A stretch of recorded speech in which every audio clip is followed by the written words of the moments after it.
لحضرة النبي صلى الله عليه وسلم وآله وأصحابه وأتباعه وذريته الكرام الفاتحة.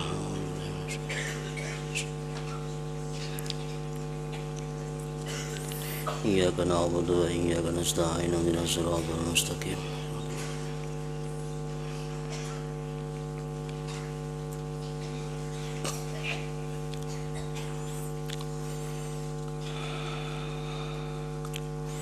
بسم الله الرحمن الرحيم. الحمد لله رب العالمين، والصلاة والسلام على أشرف الأنبياء والمرسلين سيدنا مولانا محمد وعلى آله وصحبه أجمعين.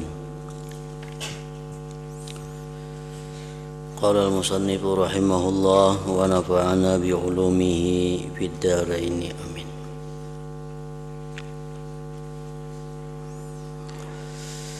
Kedua, cara meninggalkan sifat riya.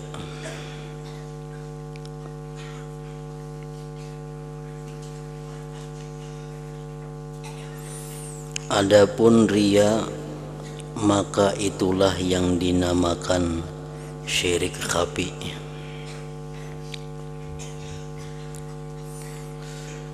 Syirik yang tersembunyi artinya, atau bisa juga disebut dengan asyirkul asghar, syirik yang kecil.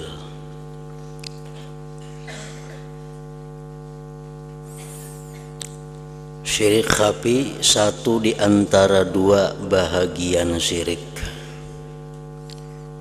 Syirik besar, syirik jali, syirik yang nampak, itu orang yang menyembah selain Allah. Zahiran wa batina, zahir dan batin. Zahir dan batinnya itu menyembah selain Allah, itu ngarannya adalah syirik yang besar, syirik yang nampak. Kemudian ada syirik yang tidak nampak, yaitu orang yang zahirnya menyembah Allah tetapi hatinya bermaksud kepada selain Allah. Sembahyang itu menyembah Allah, membaca Quran menyembah Allah, menuntut ilmu bagian daripada ibadah menyembah Allah, membaca salawat kepada Nabi merupakan menyembah Allah. Zahirnya mereka menyembah Allah, tetapi hatinya tujuannya adalah bukan karena Allah. Nah, itu namanya syirik juga tapi tersembunyi.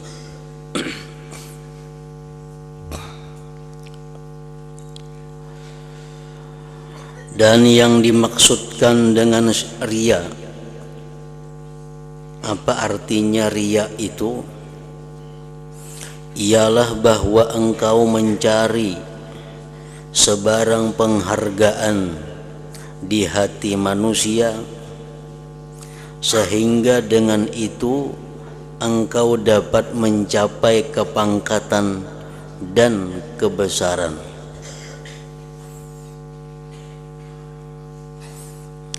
Mencari penghargaan manusia, mencari pujian manusia, mencari kepangkatan di hati manusia melalui bentuk ibadah, melalui ibadah kepada Allah.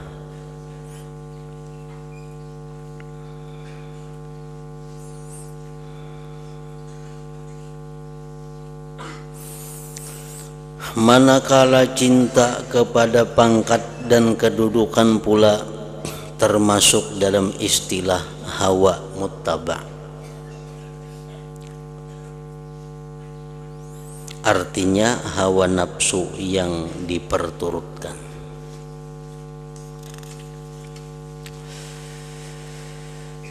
Dengan penyakit riya ini ramai orang yang menjadi binasa. Banyak orang yang menjadi binasa, baik disadarinya itu riya atau kada disadarinya itu riya. maka tidak ada yang membinasakan manusia kecuali hanya manusia. Seandainya manusia mau memikirkan hakikat perbuatan mereka, tentu mereka tahu bahwa kebanyakan ilmu yang mereka tuntut, apakah lagi adat yang mereka laksanakan, tidak lain adalah berpuncak dari dorongan untuk menunjuk-nunjuk kepada orang lain.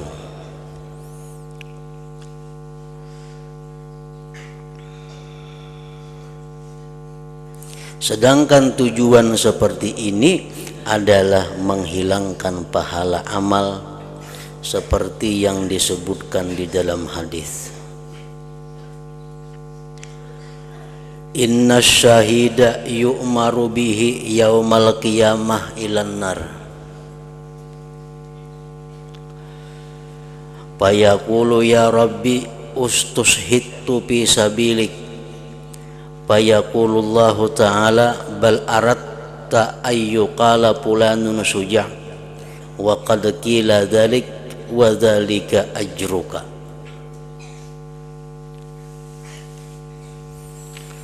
Artinya sesungguhnya ada orang yang mati syahid dalam perang sabilillah,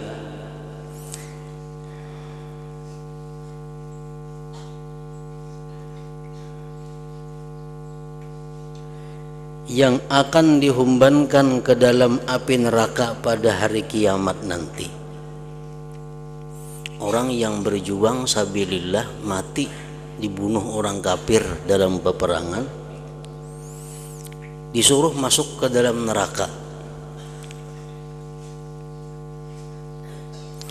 Lalu ia merasa heran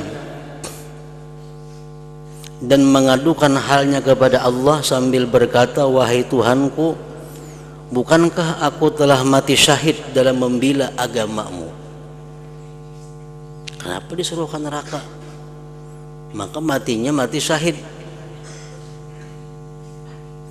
Allah menjawab, tidak. Sebenarnya engkau sanggup mati syahid supaya engkau dikatakan seorang yang berani. Ikam berperang itu bukan karena aku ya Tuhan, tapi ikam berperang itu tujuannya supaya engkau dikatakan orang sebagai orang yang jagau, orang yang berani, sebagai pahlawan. Dan telah pun dikatakan orang demikian kepadamu. Dan ikam sudah dipadahkan orang, ikam jagau, ikam berani, ikam pahlawan. Maka itulah ganjaranmu, itulah hanya balasan. Begitulah pula halnya dikatakan kepada orang yang alim, orang yang punya ilmu, diperintahkan Allah nanti di akhirat masuk ke dalam neraka. Maka dia protes, ya Allah, kenapa aku masuk neraka sedangkan aku menuntut ilmu? Nah, ujar Tuhan, ikam menuntut ilmu itu bukan karena aku. Ikam menuntut ilmu itu supaya dikatakan orang bahwa engkau penuntut ilmu. Dan itu sudah engkau dapatkan dalam dunia. Orang sudah mengatakan engkau adalah penuntut ilmu, maka itulah balasannya. Haji dan qari yang ria pada amalan mereka. Orang naik haji, sudah haji, maka Allah menyatakan al-hajjul mabrur laisa lahu jaza illal jannah. Orang yang hajinya mabrur tidak ada balasan kecuali surga. Nah, ini sudah haji dan sudah merasa mengerjakan haji dengan benar, tahu-tahu di akhirat disuruh masuk ke dalam neraka. Dia memprotes, ya Allah, kenapa aku masuk neraka sedangkan aku sudah haji? Allah mengatakan bahwa haji kamu itu bukan karena aku. Engkau naik haji itu semata-mata agar dikatakan orang engkau adalah haji, dan itu sudah engkau dapatkan di dalam dunia, maka itulah balasannya. Nah, jadi walhasil kesimpulannya bahwa amal ibadah yang dilakukan dengan riya itu bukan hanya kada mendapat pahala, tetapi lebih daripada itu, yaitu dimasukkan Allah Subhanahu wa taala ke dalam neraka. Nah, hanya kada berpahala aja kurang lebih. Ini bukan hanya kada berpahala tapi mendapat siksa.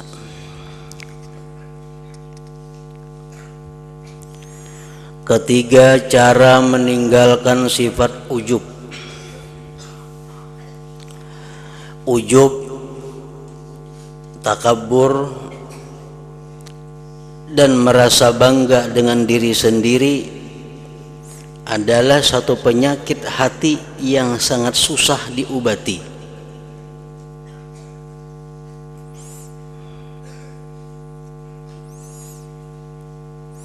Apalagi orang yang mempunyai salah satu di antara 6 keistimewaan, makin sulit diobati.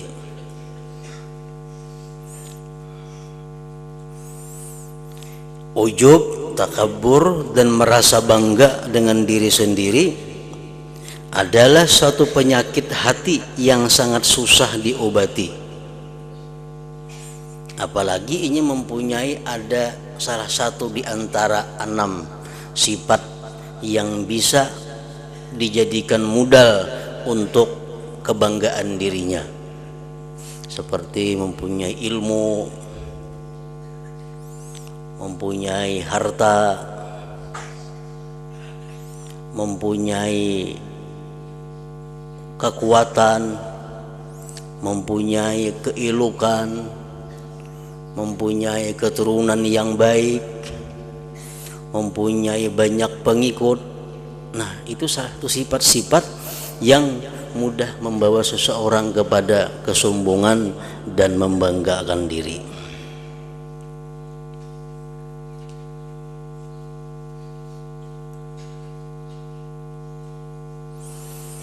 Dan ujub itu ialah memandang kepada diri sendiri dengan pandangan kemuliaan dan kebesaran. Nah, itu ujub. Memandang aku orang besar, aku adalah orang yang hebat, aku adalah orang yang takwa, aku adalah orang yang punya sifat-sifat yang mulia. Bila kita merasa demikian, berarti kita mempunyai penyakit hati.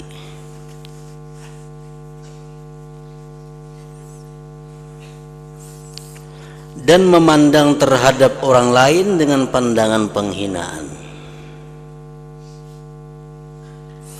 Dan alamat yang nampak pada lidah orang yang ujub itu ialah ia selalu mengatakan aku begini-begini. Itu alamat yang nampak pada lidah orang yang ujub itu ialah ia selalu mengatakan aku begini-begini. Aku mempunyai kelebihan ini. Aku mempunyai itu dan macam-macam kemuliaan-kemuliaan dalam dirinya disebutkannya. Seperti perkataan iblis kepada Allah ketika ia tidak mau sujud kepada Nabi Adam alaihissalam, ana khairum minhu khalaqtani min nar wa khalaqtahu min tin. Maksudnya, aku lebih baik daripadanya Adam karena engkau menjadikan aku daripada api dan engkau menjadikannya daripada tanah. Iblis merasa dirinya lebih baik daripada Adam.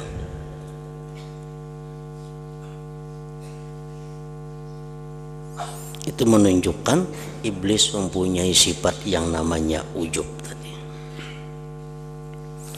Dan alamat yang nampak bagi orang yang ujub itu di dalam majelis orang ramai ialah ia selalu suka mengangkatkan dirinya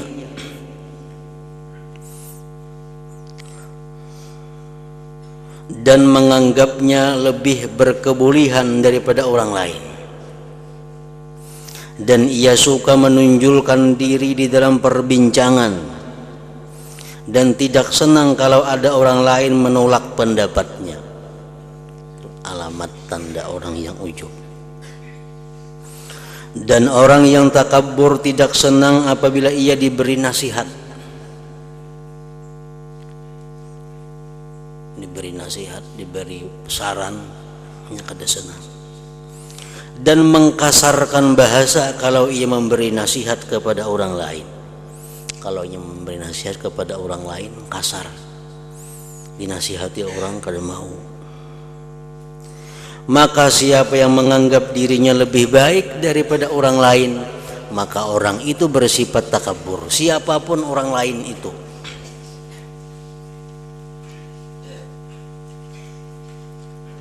Siapakah orang lain tuh? Bila kita anggap diri kita lebih baik pada inya, berarti kita sudah termasuk takabur.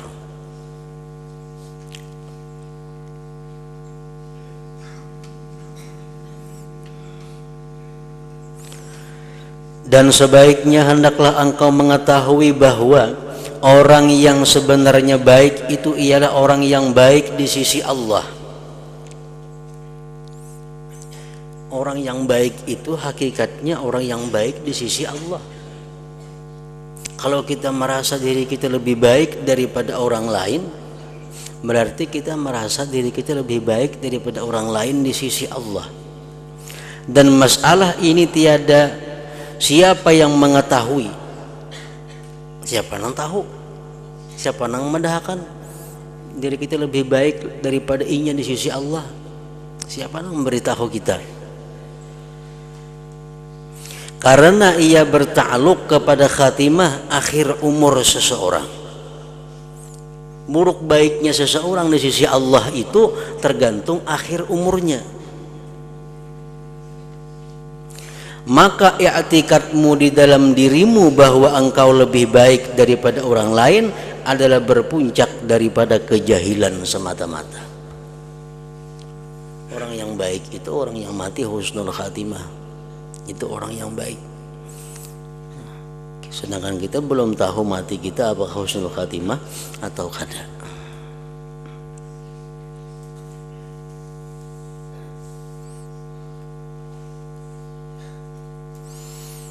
Sepatutnya janganlah engkau melihat kepada seseorang,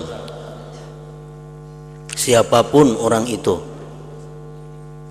kecuali engkau melihat bahwa ia adalah lebih baik di sisi Allah daripada engkau.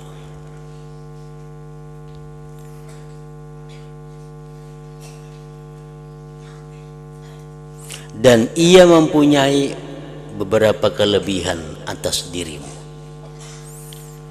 Jadi di hadapan siapapun, bakawan siapapun, kita disuruh mengiktikadkan bahwa orang lain itu lebih baik daripada kita dengan mempunyai beberapa kelebihan yang tidak ada pada diri kita.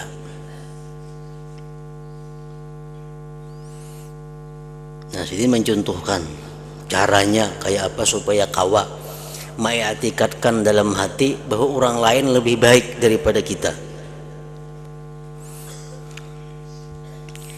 Maka jikalau engkau melihat orang yang lebih muda daripadamu, kita melihat ada orang yang lebih anum daripada kita, maka hendaklah engkau berkata di dalam hati,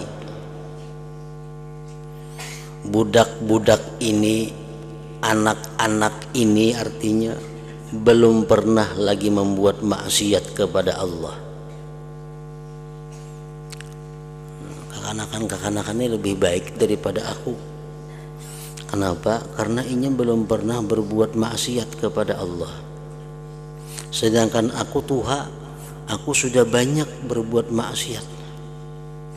Maka tidak syak lagi, tidak ragu lagi bahwa ia lebih baik daripada aku.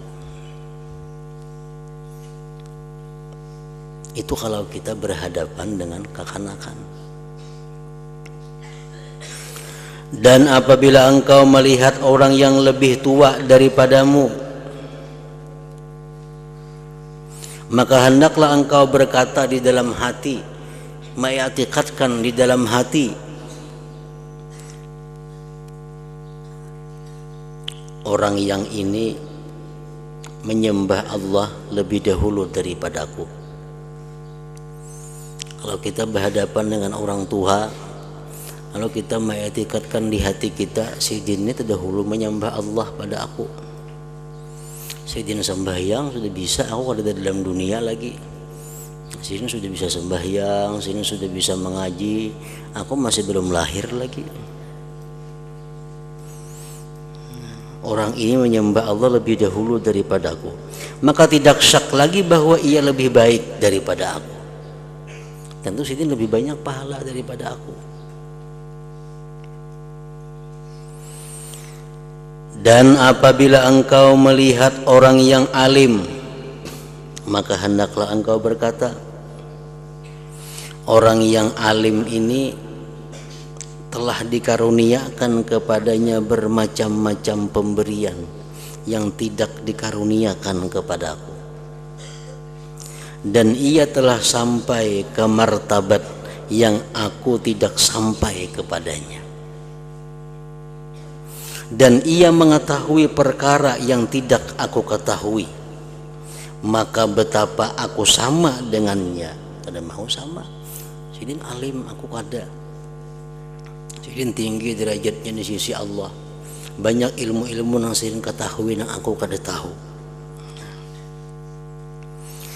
Dan apabila engkau melihat orang yang jahil, orangnya jahil, kayak apa supaya kita kawa mengetikatkan bahwa inya lebih baik pada kita. Karena bila kita berhadapan orang jahil, kita bersuara dalam hati kita lebih baik pada inya, takabur orangnya. Orangnya jahil, mengaji kada, apa kada, gawiannya menganggur, jahil. Nah, supaya kawa kita bahwa inya lebih baik pada kita. Dan apabila engkau melihat orang yang jahil, maka hendaklah engkau berkata di dalam hati, orang yang jahil ini berbuat maksiat akan Allah dengan kejahilannya, tetapi aku mengerjakan maksiat beserta dengan ilmuku. Orang jahil ini maksiatnya karena jahil. Mun aku maksiat rancak pada aku tahu hukumnya itu kada boleh. Rancak lagi sudah kalang kulanggar nang kada boleh itu. Amun ini jahil. Nah, maka Allah boleh berhujjah ke atas diriku. Allah kena meniwas aku. Maka ikam tahu gitu kenapa ikam perbuat nang itu. Dan aku belum tahu lagi bagaimana aku akan mengakhiri kehidupanku. Nah, di situ kita kawa mengetikatkan dalam hati kita bahwa si jahil lebih baik pada kita. Karena orang jahil melanggar hukum Allah karenanya jahil, sedangkan kita melanggar hukum Allah karena kita tahu. Maka tiwasan Allah kaina lebih berat kepada diri kita daripada inya yang jahil itu.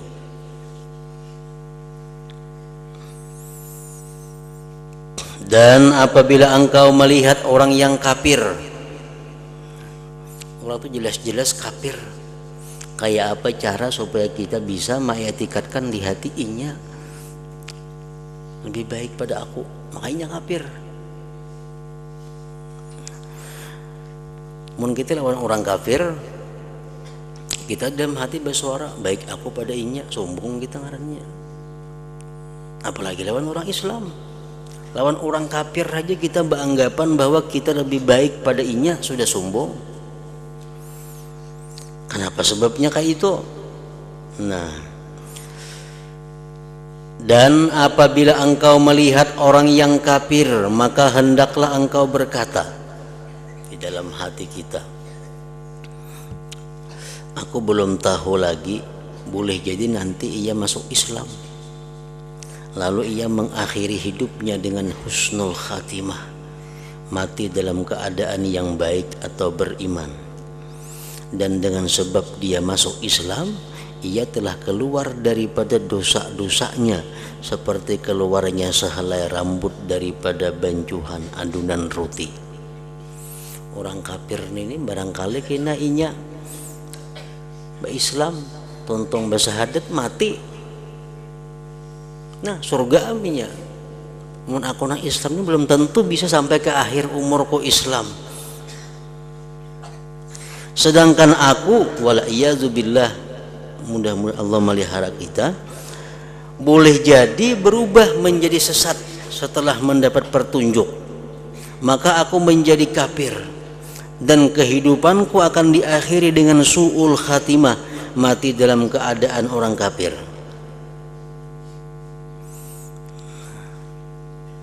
Maka orang kafir ini pada hari kiamat nanti akan dikumpulkan bersama orang-orang yang muqarrabin, sedangkan aku akan disiksa di dalam api neraka. Nauzubillah min dzalik.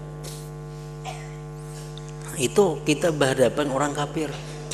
Jadi kita kadang-kadang menyimpulkan bahwa kita lebih baik pada orang kafir, belum tentu. Lebih baik daripada orang fasik, belum tentu, apalagi lebih baik daripada orang jahil, kadakawa juga. Nah makanya siapa-siapa yang meyakini di dalam hatinya bahwa dia lebih baik daripada orang lain, maka orang itu ngarannya takabur, sombong. Dan itu adalah dosa yang besar. Karena baik buruknya seseorang itu dinilai, dipandang di waktu dia mengakhiri hidupnya di dalam dunia ini. Orang kafir yang selama ini membenci Islam, menghancurkan Islam, siapa tahu barangkali mengucap 2 kalimat syahadatnya mati, dosanya habis, di akhirat dia bersama orang-orang muqarrabin. Seorang yang sudah sekian lawas Islam, di akhir umur tahu-tahu sesat, nah maka dia akan disiksa di dalam api neraka. Maka sifat takabur tidak akan keluar daripada hatimu kecuali bila engkau mengetahui bahwasanya orang yang sebenarnya mulia itu ialah orang yang mulia di sisi Allah.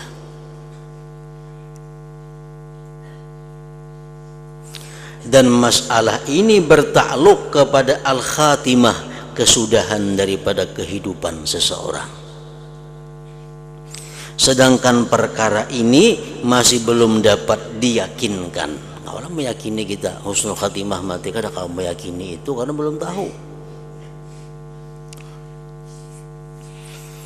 Maka apabila engkau berpikir demikian, niscaya hatimu senantiasa akan takut dengan al-khatimah, sehingga engkau tidak berani membesarkan diri, dan engkau terpaksa banyak membuat andaian terhadap orang lain. Walaupun sekarang ini engkau yakin dan beriman kepada Allah, namun keadaan ini tidak menghalangi kemungkinannya berlakunya perubahan-perubahan pada pendirianmu pada satu masa yang akan datang. Bujur wah ini kita Islam, bujur aja wah ini kita beriman, bujur aja wah ini kita rajin beribadah. Cuma siapa yang kau menjamin itu kada berubah besok hari?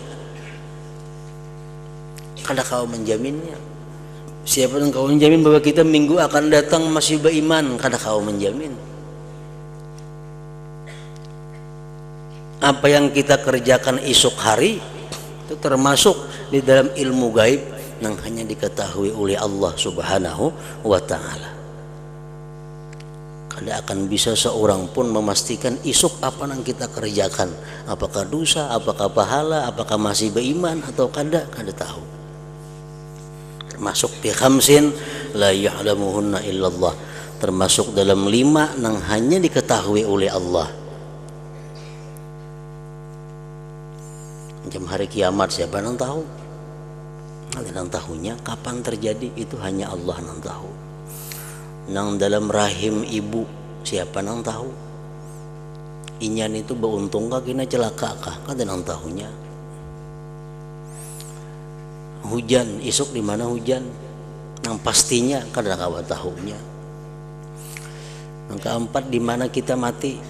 Kada nang tahunya. Di rumah kah? Di Banjar kah? Di mana kada tahu. Termasuk nang kita kada tahu apa nang kita kerjakan esok hari.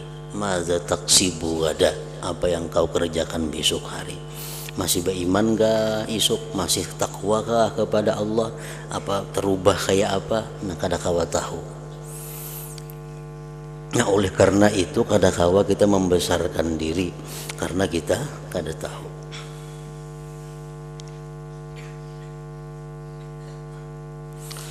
Karena Allah berkuasa merubah-rubah hati manusia.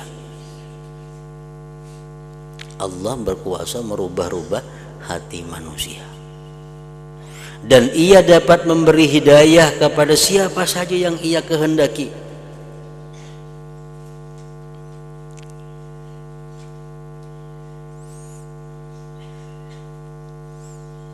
Dan ia berkuasa pula menyesatkan siapa saja yang dikehendakinya. Khalid bin Walid, seorang musyrik yang bukan main bencinya kepada Islam, yang selalu berperang memusuhi Nabi. Allah beri hidayah Khalid bin Walid. Tumat Allah beri hidayah. Akhirnya jadi pahlawan Islam. Akhirnya jadi pejuang Islam yang menghancurkan kekuatan-kekuatan orang kafir. Nah, Khalid bin Walid. Sa'labah, contohnya orang yang takwa kepada Allah, orang yang beriman kepada Allah, yang setiap waktu sembahyang berjamaah bersama Rasulullah. Allah hendak menyesatkan, akhirnya jadi orang yang murtad, yang keluar daripada agama Islam. Itu kuasa Allah. Jadi kadang-kadang menjamin, kadang-kadang mengetahui pasti isuk apakah kita dalam keadaan baik atau kada, dalam keadaan dapat hidayah atau kada kawan menjamin, siapa yang tahu. Karena Allah berkuasa merubah-rubah hati manusia dan ia dapat memberi hidayah kepada siapa saja yang ia kehendaki, dan ia berkuasa pula menyesatkan siapa saja yang dikehendakinya. Anak Nabi Nuh siapa? Kan'an. Tuhuk Nabi Nuh membujuki supaya Kan'an masuk Islam. Berbagai macam cara Nabi Nuh dibujuki, dipaksa, digaratak, tetap Kan'an kada berislam. Padahal anak Nabi Nuh. Demikian pula halnya dengan istri Nabi Nuh, bini Nabi, didoakan, dinasihati, kadakawa. Karena perkara hidayah itu adalah murni dari Allah Subhanahu wa taala. Jar Tuhan, innaka lan tahdi man ahbabta. Engkau kada akan bisa memberi petunjuk kepada orang yang kamu cintai. Orang yang kamu sayangi supaya berislam, supaya takwa, kada bisa. Itu urusannya urusan Allah. Innaka lan tahdi man ahbabta. Engkau kada akan bisa memberi petunjuk orang yang kau cintai.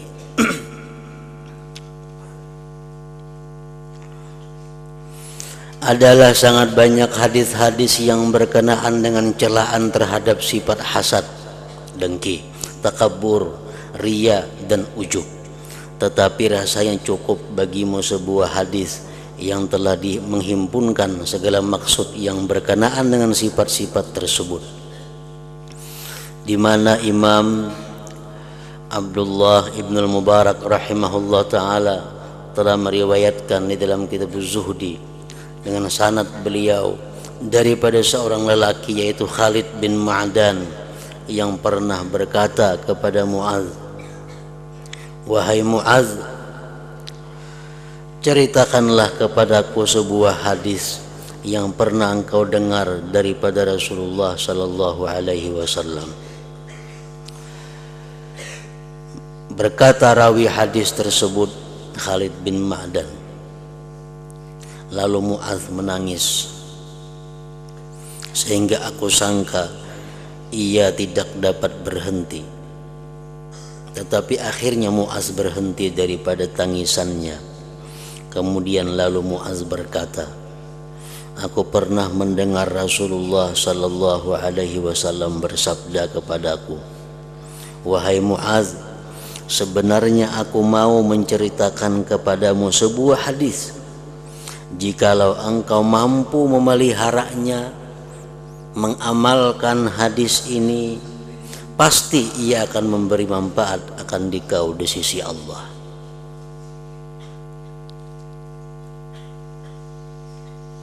Tetapi jika engkau mensia-siakannya, tidak memeliharanya, kadang mengamalkan dengan hadis ini, maka akan terputuslah hujjahmu di hadapan Tuhan pada hari kiamat nanti. Nah, ini hadisnya sangat panjang. Nah, hingga situ dulu. Wahai Mu'adz, ujar Nabi,